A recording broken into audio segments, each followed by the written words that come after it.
আসসালামু আলাইকুম ওরহমতুল্লাহি ওয়াবারাকাতুহ। আজকে আপনাদের সামনে একটি ভিডিও তুলে ধরব। আল্লাহর প্রতি কতটা বিশ্বাস থাকলে এমন ঘটনা ঘটে দেখুন। ভিডিওটা দেখার অনুরোধ রইল সবার কাছে।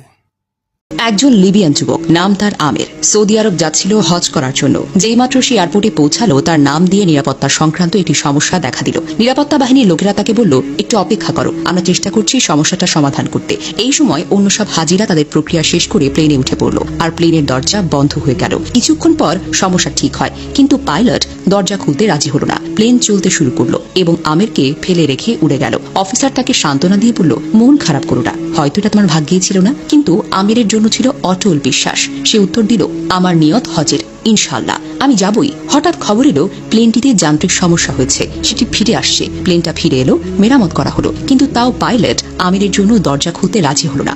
অফিসার আবার বলল, হয়তো তোমার ভাগ্যে নেই। কিন্তু আমির ছিল দৃঢ় প্রতিজ্ঞ, স্থির ও দৃঢ়চেতা। সে বলল, আমার নিয়ত হজের, ইনশাআল্লাহ আমি যাবই যাব। প্লেন আবার উড়ে গেল। কিছুক্ষণ পর আরেকটা খবর এলো, প্লেনে আবারও সমস্যা হয়েছে। এবার নিজেই পাইলট বললেন, আমি আর উড়ব না যতক্ষণ না আমির প্লেনে ওঠে। শেষ পর্যন্ত আমির প্লেনে উঠল। সৌদি এয়ারপোর্ট থেকে সে একটি ভিডিও করলো। তার আনন্দ ছিল বর্ণনার বাহিরে। এই ঘটনা আমাদের কি শেখায় জানেন? নিয়ত যদি হয় খাঁটি আর ঈমান যদি হয় পর্বতের মতো অটল, তাহলে আল্লাহ এমন দরজা খুলে দেন যা মানুষ কল্পনা করতে পারে না।